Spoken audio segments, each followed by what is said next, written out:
Update. Am I the a-hole for telling my family they are never going to be part of me or my son's life? Original post. In 2020, I, 30 male, did something horrible to my family by stealing from them to fund my addiction. I stole some electronics, including old cell phones, a game console, and a Blu-ray player to buy heroin.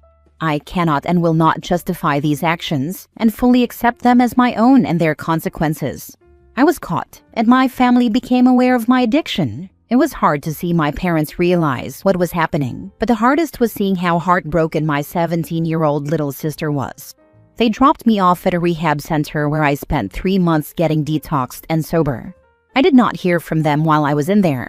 I tried calling to let them know how I was, but I never received an answer. The day I got out, I went back home. My family there informed me that they would no longer be considering me a member of the family, and that I was to leave the home and not contact any of them for any reason. I attempted to stay with other family, but when I contacted my grandparents, I was told that my parents had called them and several others to tell them that if they kept in contact with me in any capacity, they would cut off contact with them as well. I was able to see how my sister was doing via my mother's Facebook posts, but after liking one, I was messaged and told that I was allowed to look at the posts, but all other family members would be blocking me, and I was not to interact with my mother's posts. I was completely destroyed and left on the streets. I stayed in a homeless shelter and got a menial job, enough to get a rundown apartment, and slowly put my life together. I went through therapy to process the extreme grief I felt. I focused on work and did school online enough to finish my degree from when I dropped out at 21. I was able to secure a very good position several states away and moved there as soon as I could. 3 years ago, I met the woman who is now my wife. Her father went through a similar struggle with addiction, and her family welcomed me with open arms. Last year, we got married, and 3 months ago, we welcomed our son into the world. Of course, being a proud new dad, I posted my boy all over social media to show him off to the world. Since then, I've been inundated with calls and messages telling me that my parents want to meet my son. I have no plans to allow that. My family abandoned me at my lowest and actively worked to cut me off from any familial support I could have had. I am not owed forgiveness for my actions, but I can't pretend that what they did was anything less than complete disownment of me at my most vulnerable. I told them, not very politely, that I do not consider them my real family, and that they are to come nowhere near me, my wife, our son, or anyone related to us. I've been getting messages daily about how I never earned their love back, and am cheating them out of having a son again, and thus I owe this to them, from my parents and others. I am not giving in at all, nor do I ever plan to. Am I the a-hole? Now for the top comments before reading the updates. Have your parents or any other members of your old family even apologized for totally shunning you? Not the a-hole? No, I have not heard from any of my relatives in the 5 years between then and now. They have blocked me on everything. My mother allows me to view her social media posts because I want to see how my sister is doing, that is all. If the parents really want to meet your child, they will apologize. What about your sister? Any contact with her? No, my sister has not been allowed to have any social media since she was young, and so she does not use it as an adult. I see events like her college graduation and birthday updates on my mother's Facebook, and that's all. She has not reached out to me. Edit/mini update. There's been a lot of replies along a broad spectrum of opinions and takes. I may not have replied to them all, but I did read them all. For now, I am stepping back. My wife and I have decided that we are going to speak with my parents via a video call and discuss the past 5 years and where everyone stands as of today to gauge where we all are and decide how to move forward. I'll be taking everything I've read here into consideration in how I decide to approach this situation. I've seen a lot of people wanting updates. I will post an update on this when the dust has settled and I can say with some certainty what's going to be happening. Thank you all for your words of kindness and otherwise. Every one of them is appreciated. Now for the update 2 weeks later. A little bit back, I posted a thread on this sub. I want to thank everyone for their words, both kind and unkind. I look back on that post and feel like I did not hit the mark in some areas for how I expressed myself and the situation, and so it was interpreted in wildly different ways by different people. I initially wanted to address those, but to be honest, I'm ready to leave this behind, so I'm not going to do that. The only thing I will add clarity to, since it came up several times, my family did not pay for my stay in rehab. I was making less than $20,000 per year, and my employer only offered an HSA for health benefits, so I qualified for Medicaid and had been on that since I moved out of the house. Medicaid in my state pays for the cost of inpatient rehab, and this is how my treatment was funded. For the sake of brevity, and so that I don't dwell on it longer than I should, I will briefly run through some relevant context and a short summary of what my father expressed to me during our conversation. To add some context that I think explains his mindset, I will give some of my father's history here. He came from China to the US to attend college and fell in love with the country. My father hates China and communism. He saw America as a land where he could have the opportunity to thrive in ways he couldn't in his home country. So he married an American woman and stayed here, starting his own business. My father's dream was that one day he would pass this business down to his son, then to his grandson, continually passed down as his legacy. He was very much a tiger parent, and my mother, having always been very submissive, followed suit. I had been told from a young age that this is what my future would be, and my life was curated around it, down to what university I would attend and my major. All of this will give context to my father's position. The call was just me, my wife, and my father. It was a long and awkward conversation, but here is the gist of it. My father regards my bisexuality and my decision to not finish college as direct actions of ungratefulness toward his efforts in raising me, and feels that I have not been thankful that he did not take action against me earlier. Me being bisexual still left room to marry a woman and have children, so he did not interfere with it. He could still teach me how to manage the business even if I needed to hire others to help with the physical labor involved with it, so he got past the fact that I dropped out of college. However, it was not the stealing that broke the camel's back to him, it was the fact that I used drugs at all. He was upset that I had stolen from the house, but to him, it was ultimately inconsequential compared to me abusing a substance. The fact that I used drugs at all meant that I could not be trusted with his legacy, and since I could not contribute to the family legacy, it was necessary to cut me out of the family entirely to avoid the shame of having an addict among them. He made it clear that this is how he felt then, and that his feelings have not changed, nor will they ever change, no matter how clean I stay or how successful I become, because I ruined his dream. Despite this, I owe him a debt of gratitude by leaving the family vacant of a son to pass his legacy down to. Now that I have a son of my own, there is potential that my father's legacy could be passed down to him. As someone who used drugs, this necessitates him and my mother stepping in to ensure my son is properly raised into the position I was to inherit. I did not get to speak to my mother to ask her about the messages she had sent me.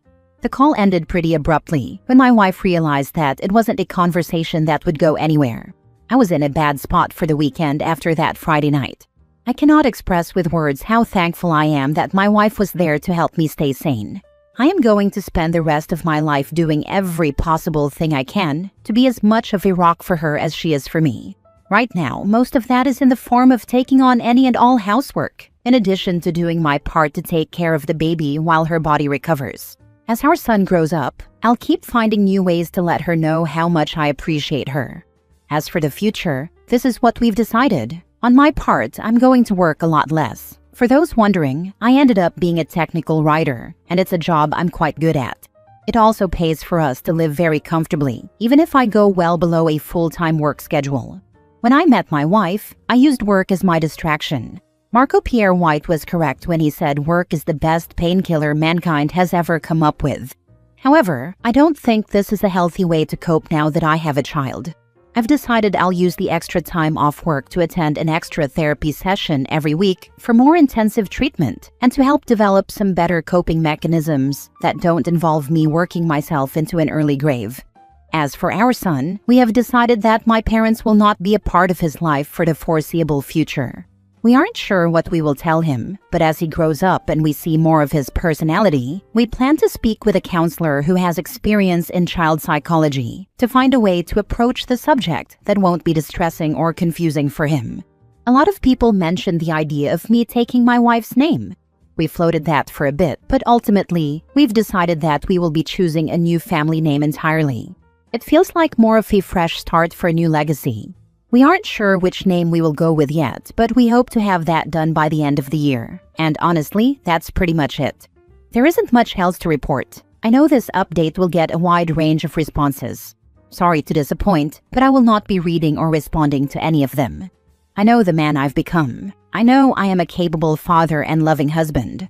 I know I have a disease that puts me at a disadvantage when it comes to anyone's trust or respect because of my choices in the past. And I know that despite them, I will continue to be the best man I can be for my family. And as much as I appreciate all the responses, I don't need to hear strangers on Reddit praise or condemn me to know that it's true. I'm going to log out of this account after posting this, and I will not be logging back in. Thanks for reading. Next story. Update. Am I the a-hole for calling my brother selfish for refusing to split our inheritance with our stepsister? Original post. My father died recently and left everything to my brother and me. My dad got serious with my stepmother when I was 11. My dad has raised my stepsister since she was 6, and even though I was 11, I came to see and call my stepmother my real mom. And I know my sister feels the same about dad. When mom died, she left everything to him, and I don't know why, but dad changed his will to leave everything to me and my brother. My brother and I were always accepted and treated equally by her and her family. Our grandparents on her side have always treated us equally and definitely included us as equal grandchildren. Obviously, my sister was really hurt. She saw him as her real dad and thought he saw us as equal, but apparently he didn't. So I tried to talk to my brother, and we should give her her third, even if dad did include it. He refused because it's not what dad wanted. She could inherit from the rest of her family and whatnot. But I think it's unreasonable and unfair. I mean, it includes assets and money originally from mom. Plus, mom's will stated that if dad died before her, it would be split among us equally. She didn't just favor her biological daughter over us. I got upset and called him greedy and selfish for going along with excluding her. We had a big fight after that, and my fiancé thinks I'm in the wrong. She thinks I should accept their choice and do what my father wanted. That I'm being an a-hole by insulting my brother and disagreeing. I can't agree. It feels like I'm betraying my sister and mom. Am I really the a-hole here? Edit for clarity. By my mom left everything to dad, I was referring to my stepmother, whom I earlier said was my real mom and have only referred to. Sorry if it was unclear. Now for the top comments before reading the update. Nobody is stopping you giving a share based on half of what she would have gotten, but you can't force your brother to. If it means that much to you, then of course you'll split your share. If your brother ever changes his mind, he can give her the portion of the third he currently has. Lead by example, and if he doesn't follow, that's his prerogative. No, you're not the a-hole, unless there was a really good reason your father cut her off. Otherwise, he decided to steal her inheritance from her, and she deserves restitution. If he has any, he never told us. As far as I knew, he was treating her as a daughter until he died. I mean, hell, I used to half-jokingly call her his favorite.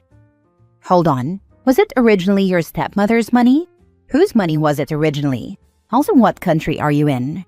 I'm in the US, and in my state, depending on these circumstances, she would have a legal claim. Need clarification.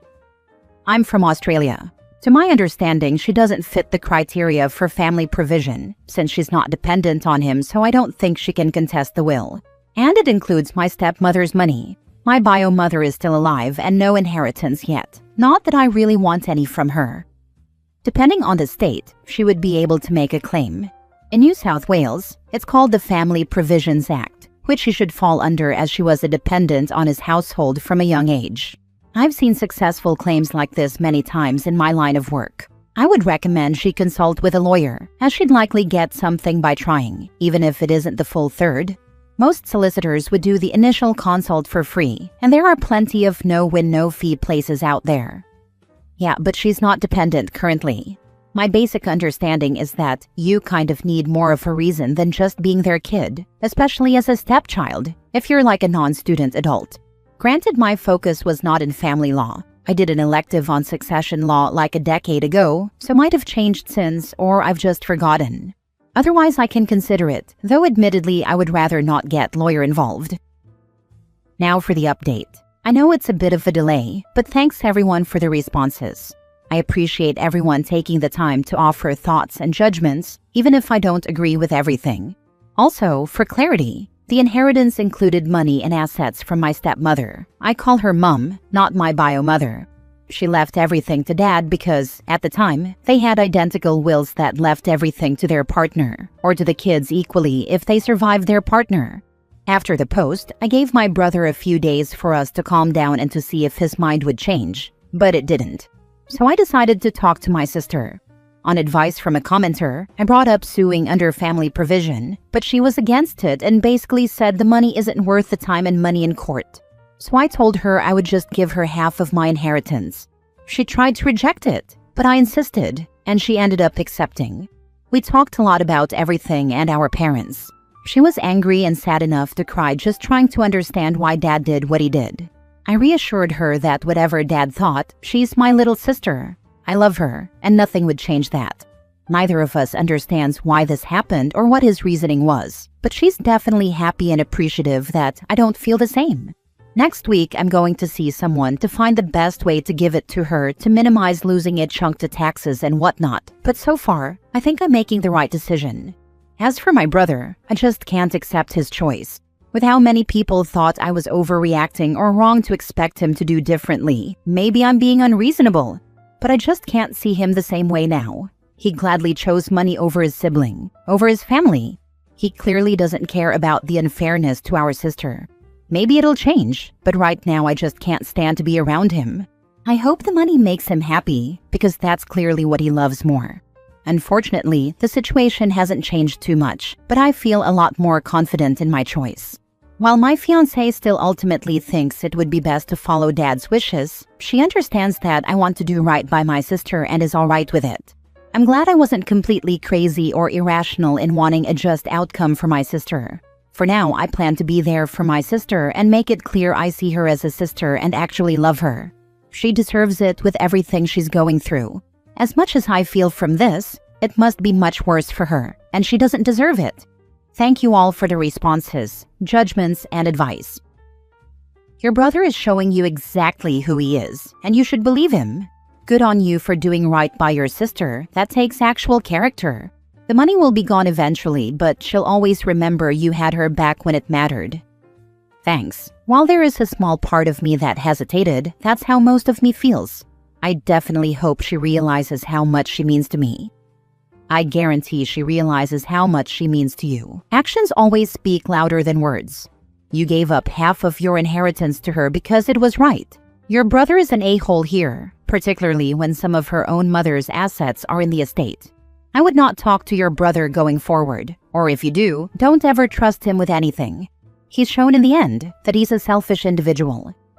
Thanks, I hope you're right. But given I honestly thought she was Dad's favorite, I can understand if she doesn't fully accept it straight away.